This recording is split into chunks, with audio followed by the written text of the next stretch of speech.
To welcome to the program Mark Dimondstein. He's the president of the American Postal Workers Union, which represents more than 200,000 employees of the U.S. Postal Service.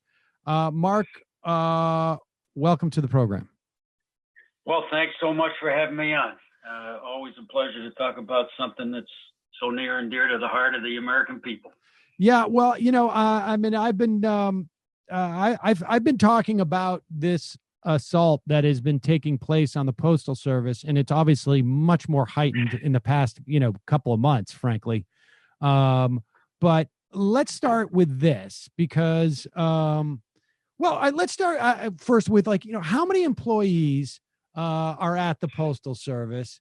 You represent the American Postal Workers Union. How many employees are there? How many of them are represented by your union? And I'm curious as to the demographics. Tell us a little bit about your membership. Okay. Well, there's about 620,000 postal workers with this massive infrastructure that's in every state, every city, every town, every community. We have within that, there's about 560,000 who are represented by unions. The unionized workers work under collective bargaining agreements that set wages, hours, and working conditions. We represent close to 200,000 of those 570,000. We represent the people that you go into the retail unit to buy stamps or to bring your packages, pick up your certifieds, or pick up your mail if you have a post office box. We represent people that sort mail during the nights that most people never see, and drivers who drive trucks to get the mail to the letter carriers to get them to you or your home, and all the maintenance people to keep the facilities running and the machines running. And there's a lot of different jobs that we do. The letter carriers are represented by a different union as the rural letter carriers are, but we're all one entity and we all are striving for the same thing. In terms of demographics, we have a very diverse workforce that represents the rainbow of the country. We have in our clerks, for example, a majority women now. We have a large percentage of African American workers, close to 25% of the workforce that we represent. You have a lot of veterans.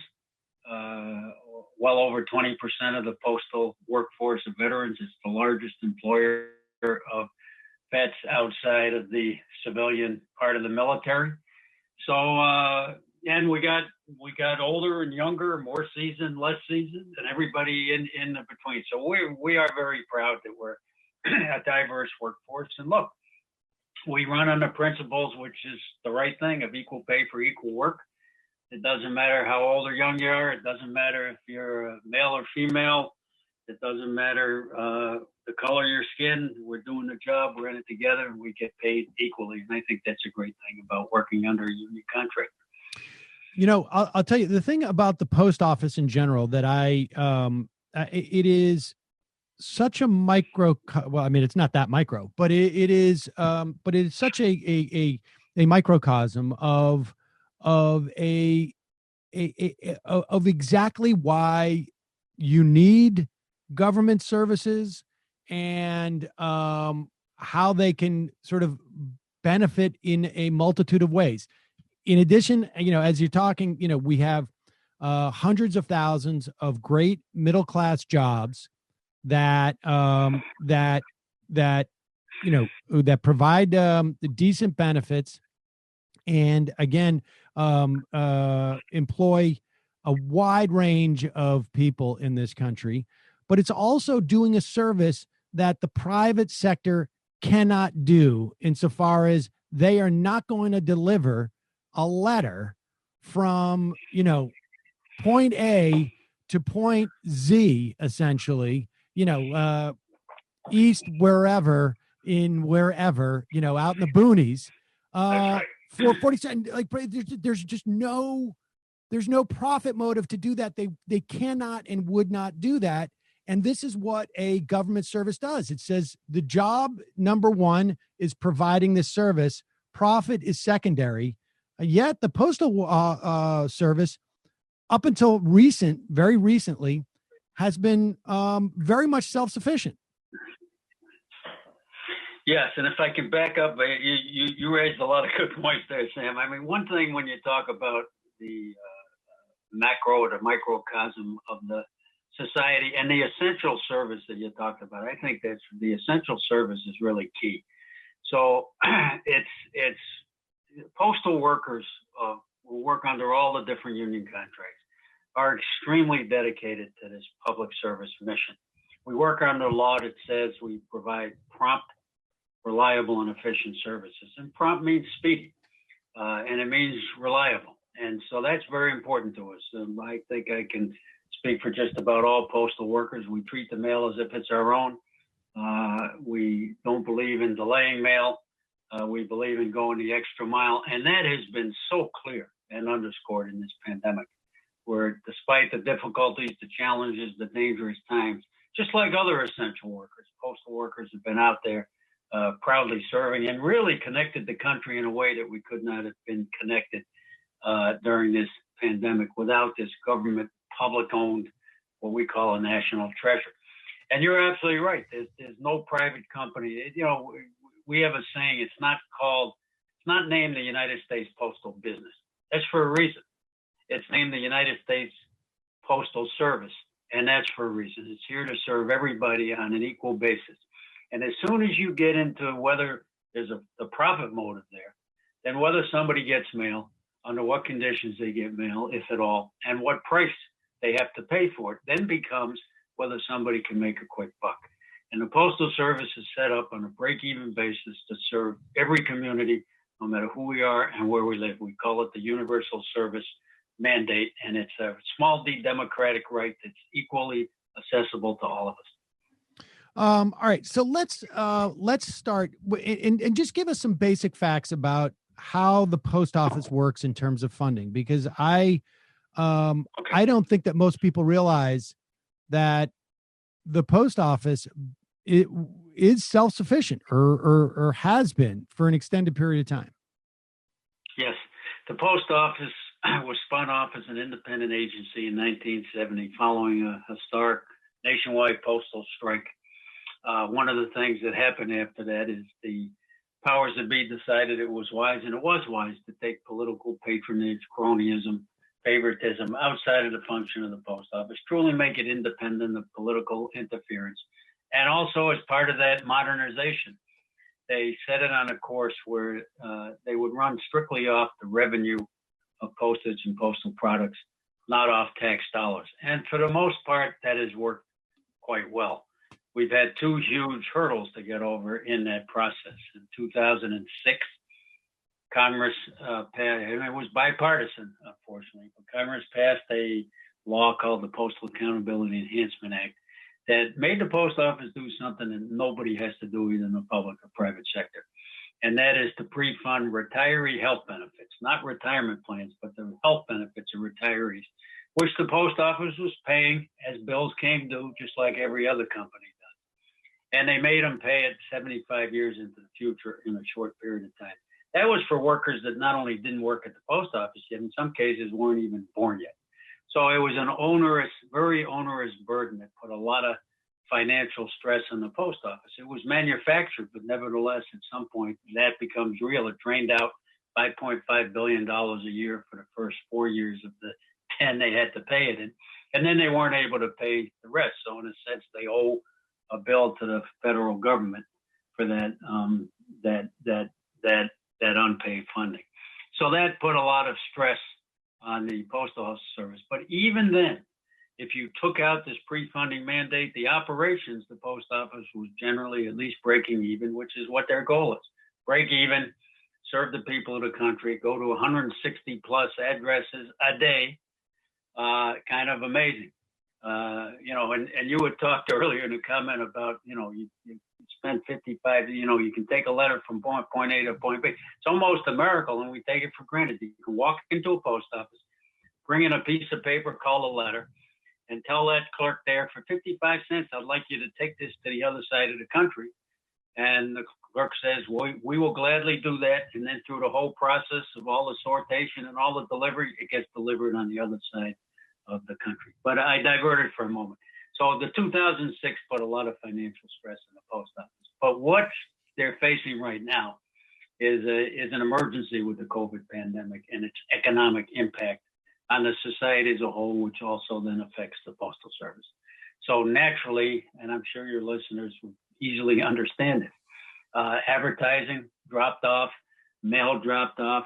I couldn't go get my 4-year-old who had a birthday in April, her birthday card, and stick it in the mail because we were sheltered in place.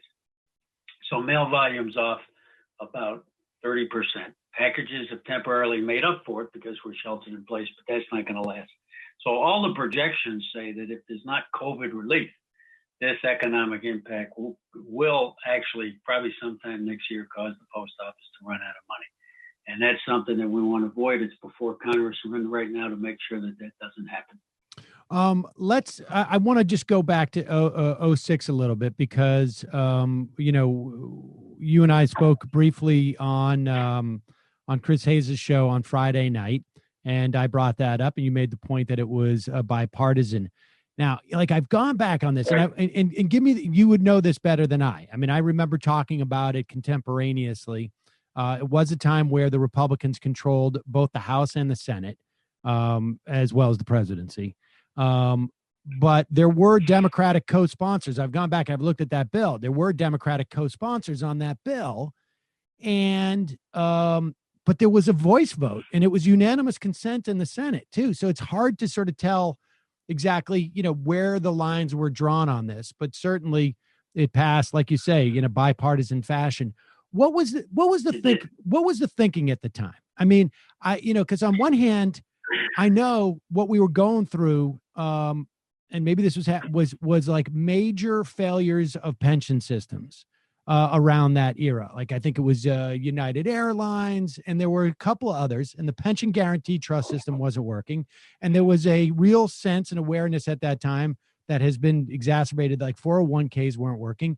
And so what were the impetuses? Like what was behind that? Was it people wanted to go and get on vacation? Because I know it was done right before a break.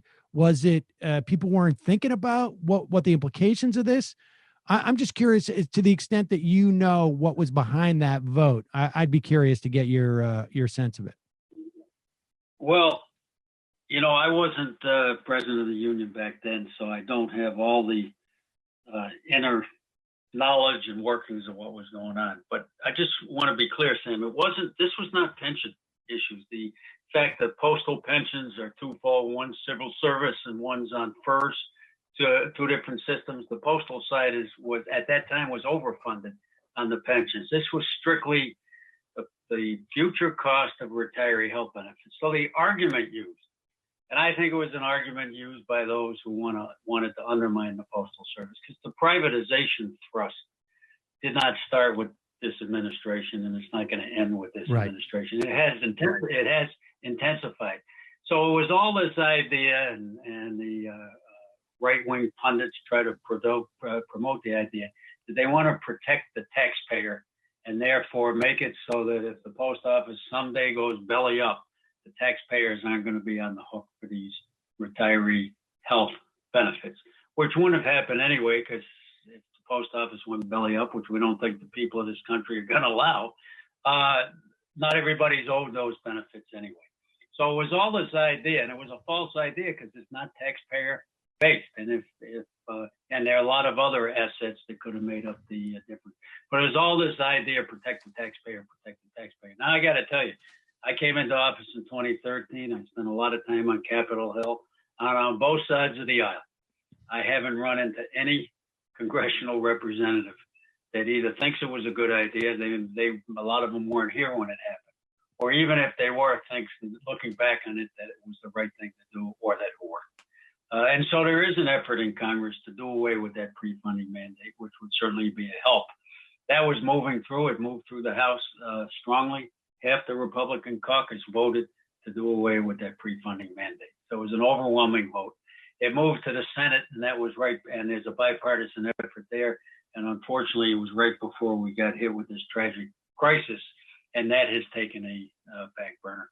Okay, so let's talk about that. And we should also remind people that the Postal Board of Governors can't make well, they can't raise rates, essentially. They can't create revenue. And tell me if I'm wrong, without congressional approval, which is also. No, yeah, it's interesting because one thing that happened in this 2006 law that I referenced earlier, the PAEA, Postal Accountability Enhancement Act, is they put a cap on postage rates, which may sound good on the surface, but it actually artificially kept rates probably lower than they would have been. We're very proud of the low cost anchor that the Public Postal Service is. We want the rates to be reasonable for the people of the country. But the post office also has to have revenue. So there was an artificial price cap along with this pre-funding burden. And so they're bound by that price cap in terms of raising rates. Congress, so in that sense, Congress said you can only raise them so much. How much they raise them within that is not up to Congress. That's up to the Postal Service with oversight from the Postal Regulatory Commission, the PRC. So there was some effort in some legislative efforts that didn't move to try to deal with the pricing, so there wasn't this artificial cap. The idea of CPI, the Consumer Price Index, plus a couple points beyond that, if necessary. But even without a price cap, postal rates have stayed with inflation. So a first-class letter costs no more in inflation.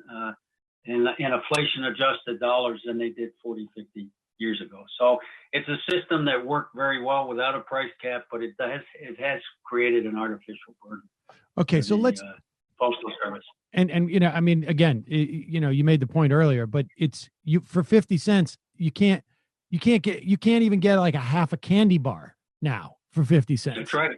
And so the idea that you can send a letter across the country is it really is. It's like magic on some level. Yeah, and it's sending it across the country with people getting paid decent wages, family-sustaining jobs, community-sustaining jobs. So it's really a system that works for everybody. And so higher-paid workers or decently paid workers did not interfere with the needs of the people to have reasonable rates. And I think that's an important point because the privatization and those who want to undermine the post office say, well, people are just paid too much. You can have decent living wage jobs and decent public services that help everybody from the workers to the community to the postal patrons. All right, so let's talk about the attack on the Postal Service right now. So we there's sort of there's a twofold situation. One is, like you mentioned, a function of the pandemic. Not all businesses are hurting, but certainly many are, and it all makes sense as to why the post office would be hurting at this point.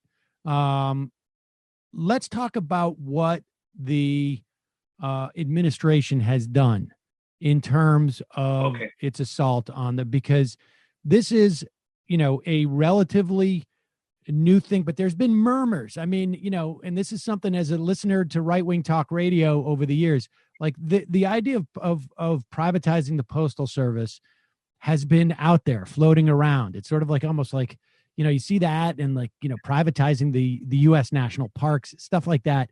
And it's as if like there was just this super opportunity right now to do it, and they're taking it. And it's almost a twofer too, because I want to talk about the implications of mail-in ballots. Mm-hmm. Well, in a broader view, this administration, and there's no getting around the facts. And we represent postal workers throughout the political spectrum, and we respect that. I respect that as their president. But there's no getting around the facts, however people feel about party affiliation, individuals, or anything else, that this administration is hostile to the Public Postal Service. They put it in print. It's not coming from Mark Dimondstein. It's in the June 2018 White House Office of Management Budget Report. It actually has a proposal to do away with the Public Postal Service and sell it to private corporations that would then run whatever postal services are left on a private profit basis. Now, fast forward to the pandemic. So we have that underlying thrust coming from this administration. We have now we have the pandemic. Congress is considering a huge multi-trillion-dollar stimulus package. The private corporations, got over $500 billion in the CARES Act. They got more later, but they got $500 billion in the CARES Act. The House of Representatives at that time had an ask for $25 billion for the Postal Service, emergency COVID relief. That came from the Postal Board of Governors, unanimous ask, and it's a majority Republican Board of Governors. What happened? The Secretary Treasurer Mnuchin, on behalf of this administration, told Congress there will be no stimulus package if the Postal Service is taken care of. And what they did was even worse. They said, well, you're going to have $10 billion more of a loan with strings attached. But the Postal Service doesn't need debt. They need relief. And there's a huge difference between the two. Then following that, and our friends in Congress, for whatever reasons, did not flip the script on the administration, say, well, guess what? There won't be any stimulus package unless the post office isn't. Between then and now, the president has called the Postal Service a joke, which is an insult, an extra insult, but at any time an insult for all the postal workers on the front line.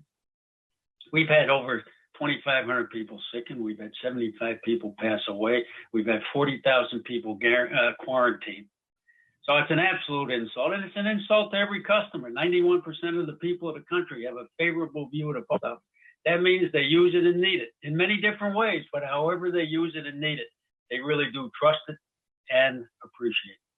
So now we're coming to a chance for Congress to right the ship, to do now what they didn't do at the end of March, to deal with the public sector within a stimulus package. Not just us. Think about the essential services provided in the cities, the counties, in the states, from sanitation to clean water to EMT to firefighters, schools, libraries.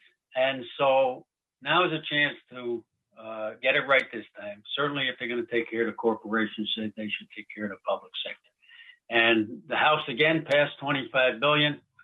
It's now in negotiations with this administration, and we don't know exactly where it's at, but so far what we know is this administration is still opposing real COVID emergency relief. And in this case, Sam, it would be taxpayer-based. As I said, it doesn't run on taxpayer dollars.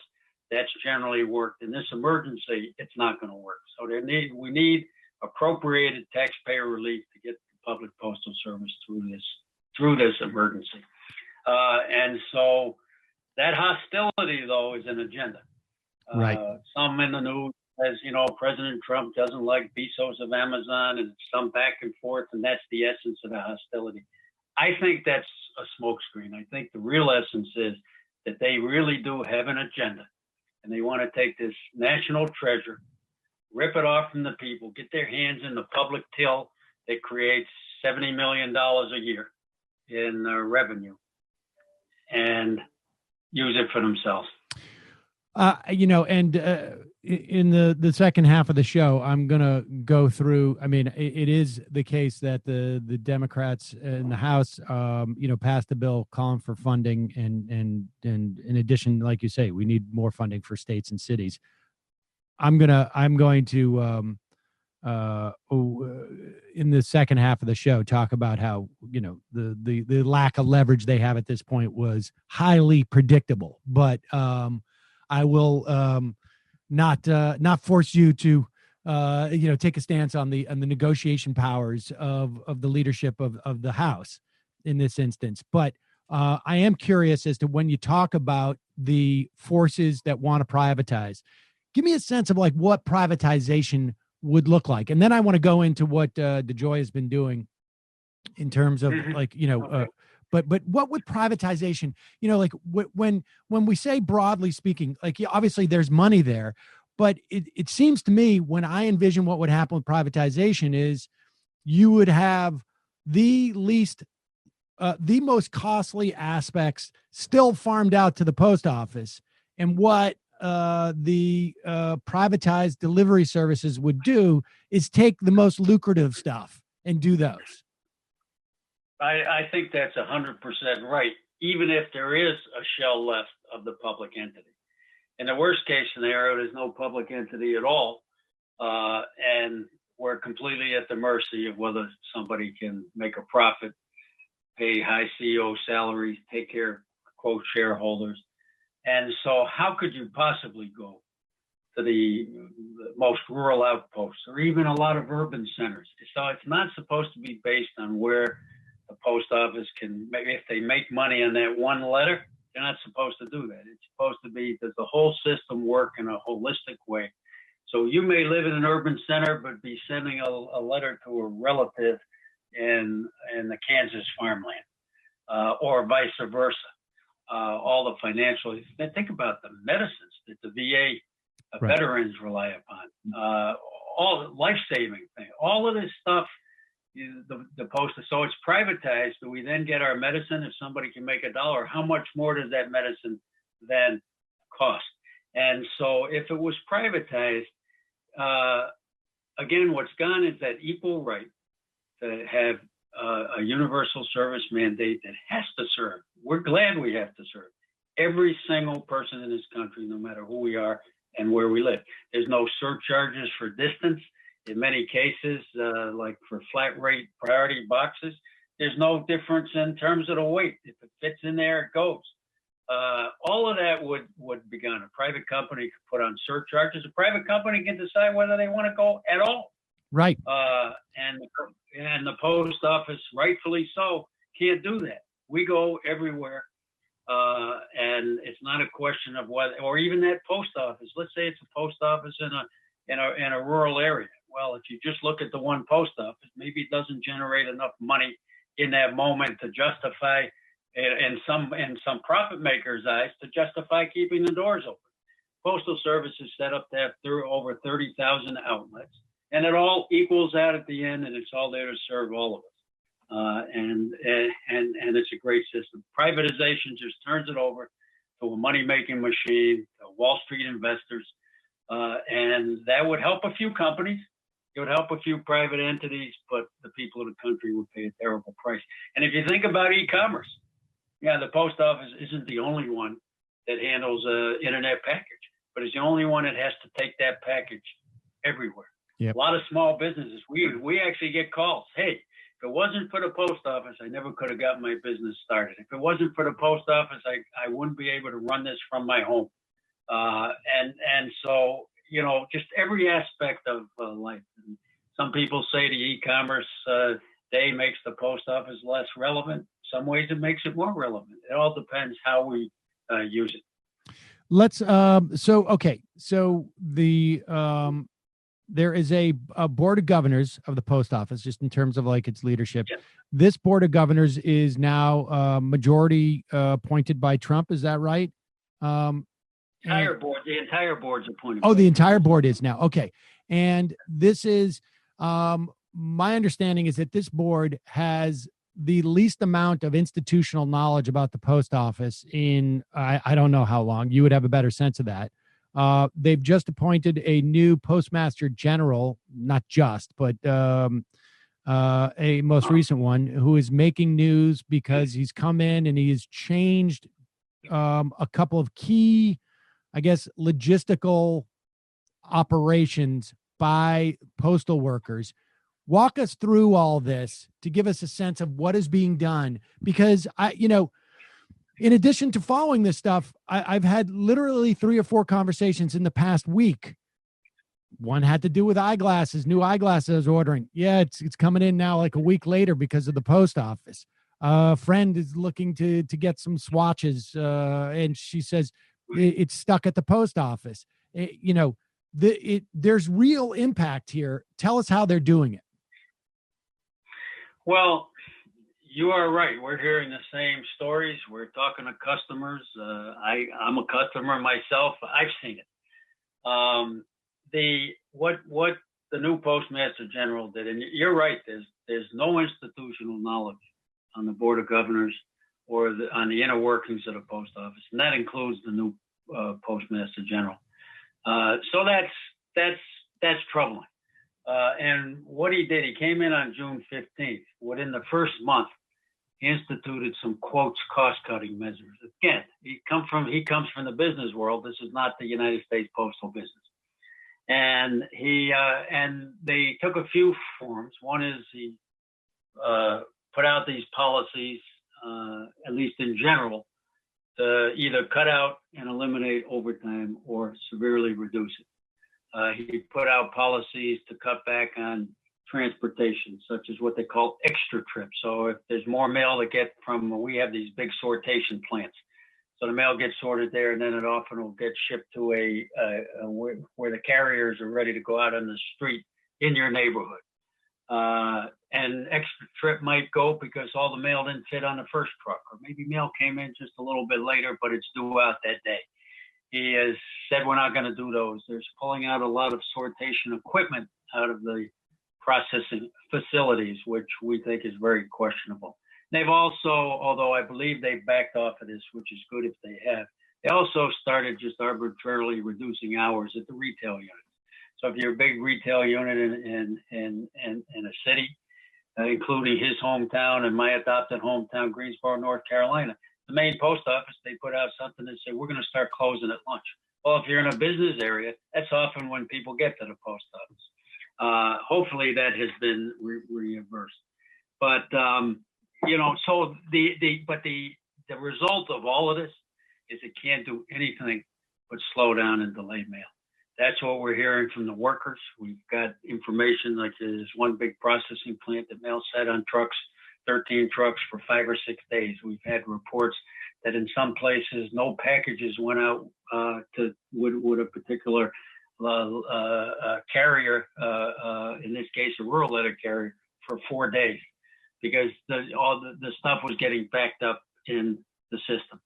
So that's the last thing that a postal worker wants to do. We're vehemently opposed. We have voiced our concerns openly to this new PMG. We have voiced our concerns to representatives in Congress on both sides of the aisle. This is just the absolute wrong path for the Postal Service. You don't bring in more revenue and more business by degrading service. You actually drive away business that way. There's a lot of things the post office can do to bring in revenue. There's a lot of new ideas they could try. Cutting and slashing is not one of them, and that's so far what has happened. And if I can say one thing about overtime, we're not, as postal workers, we're not wedded to overtime. We're wedded to a good living on a 40-hour work week. Overtime comes in to deal with fluctuations in the mail or to deal with understaffing, and the post office is understaffed. We would much rather have people hired and have more families sustained by good union jobs. But it also, we have to take into account the COVID world. 40,000 people have been quarantined. 2,500 to 3,000 have been sickened. Obviously, there's a lot of leave usage. And we've had other challenges with childcare, just like so many other workers, and all of a sudden schools are closed. So there has been more leave usage. No one would argue that that's not legitimate in a COVID world. And when you have leave usage like that, the hours have to get covered with the people who are already there, which is overtime hours. So to just arbitrarily cut hours when the work's still there means the work doesn't get done and the customer loses in some. Now, I get what you're saying in terms of arbitrary, but I mean, this is a guy who ran a logistics company. It seems to me that he has a pretty good sense of, it's like, I don't know. It's bringing in a structural engineer who knows exactly where to place the dynamite when he wants the entire building to fall. And, to obviously, I think to anybody who runs any type of enterprise, you need when you cannot predict day to day with 100% accuracy what the demand for certain services are going to be when you're running an operation that runs around the country. Of course you need overtime. When you're in the middle of a pandemic where different people come up with, of course you need overtime. Like my sense is This guy is one of the most competent people that the administration has brought in terms of doing their job, and their job is to inhibit the service of the Postal Service. Well, that's certainly our deep concern as well, Sam. If you're going to privatize or try to privatize a public entity, you can't do it if the people support that public entity. And 91% of the people support the United States Postal Service. It touches each and every one of us almost every day. either individual, business. And so the only way you could carry out a privatization agenda, and again, it's their agenda. You're not taking this from me. They put it in writing. The only way that you can accomplish that is if you defund and degrade to the point that people lose confidence in what they once believed in, and that it doesn't serve them, it doesn't work. We have to go elsewhere, or maybe the private sector really can do it better. Right. So our deep concern is anytime you degrade service, they're setting us up for failure, and they're setting us up to break that tremendous link between the Postal Service and the trust that in postal workers that the people of this country have. When you talk to other union leaders, or when you sit in your office, or I guess on your Zoom calls, whatever it is, do you guys have a sense of like, what the tolerance is? Because that's basically what I'm convinced that the agenda is here. We're going to degrade the service, and somebody's got an idea. There's some business maxim somewhere that somebody learned at business school or whatnot. All it takes is 3 months of degraded service, and you have dislodged the loyalty, or maybe it's 6 months or whatever. Like, do you guys, what is the plan to what is the assessment as to how long this type of degradation of service can continue without people losing faith in the post office? And B, what is the plan? And I guess maybe part of it is you coming on a show like this so that people are aware of what's going on. But what beyond that, what else is the plan maybe to mitigate the damage they're trying to do to the Postal Service relationship with, the American people? Well, those are both interesting questions. I concentrated so much on the second one. Tell me what A was again. Well, A was like, do you guys have a sense of like how long there is tolerance for this type? I have no idea how long, but I have a saying. We call it the 4Ds. If you want to privatize, first you have to defund, and the Postal Accountability Enhancement Act did some of that. And unfortunately, this COVID pandemic, if there's not congressional relief, will continue to defund the Postal Service, because again, it runs on revenue, not tax dollars. Then you degrade. That's the second D. You degrade the service, you slow down the mail. Maybe those eyeglasses don't arrive, maybe the medicines. The VA just put out a concern, or at least people within the VA, that people got to start ordering their medicine sooner because they can no longer trust the post office to get it there in the set time that they're used to getting it because of these changes that this new Postmaster General has made. That's a sad commentary. And so after you degrade, then you demonize the workers. They just can't get the job done. The mail didn't come to my home. It's their fault. And then you're ready to dismantle and destroy the public institution. How long that takes, I really don't know, but anything in that direction certainly is very troubling. There's a 50, though, and that is that united with the people of the country, we think we can defeat those privatization plans and the plans that they're putting into place to set that path, to set us down that path. So I don't know if it's 3 months, 6 months, a year, 2 years. I think people are already rightfully squawking. They should. Pushing back. We had one small town in South Jersey somewhere. I don't even remember the name of the town. 600 patrons signed a petition in this COVID world. They signed a petition to not have their hours reduced at their post office. That we want that to be replicated all over the country, and people insist that their postal services stay strong. So the point B was, what's the plan? I think I in general, it's really to have a united front, so to speak. We're part of an organization called the Grand Alliance to Save Our Public Postal Service. Over 80 national organizations from faith-based, civil rights, community, labor. Interestingly, it was formed before the Trump administration. So we obviously already knew there was a thrust towards the privatization of public services.